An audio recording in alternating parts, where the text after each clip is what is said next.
presented by Monabik Music. Jhitki Bazar Madhubani. Prajapati recording studio Chandpur.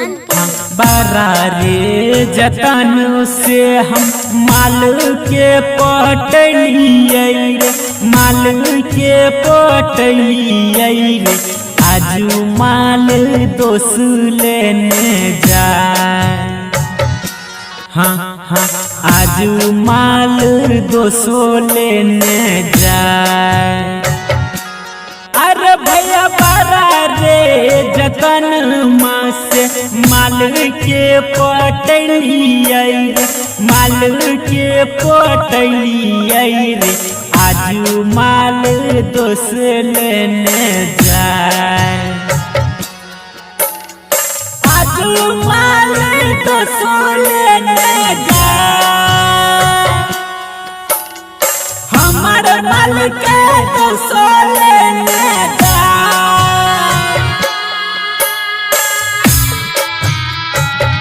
Prajapati recording studio, Prajapati recording studio Chandpur. Music director DJ Munna Raj, Jhitki Bazar Madhubani. DJ Himanshu, DJ Himanshu, DJ Himanshu. दामी दामी लहंगा चोली किनी के हम दिलिए रे, किनी के हम दिलिए रे। 200 साड़ी पिन्हाई लेने जाए, हाँ हाँ आज माल 200 लेने जाए। अरे भैया दामी दामी लहंगा चोली किनी के हम दिलिए रे, किनी के हम दिलिए रे।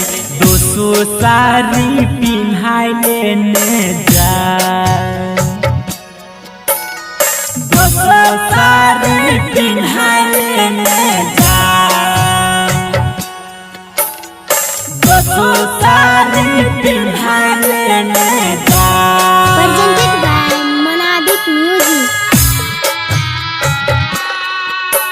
Prajapati recording studio, Prajapati recording studio Chandpur.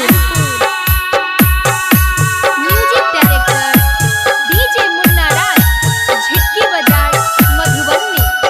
DJ Himanshu, DJ Himanshu, DJ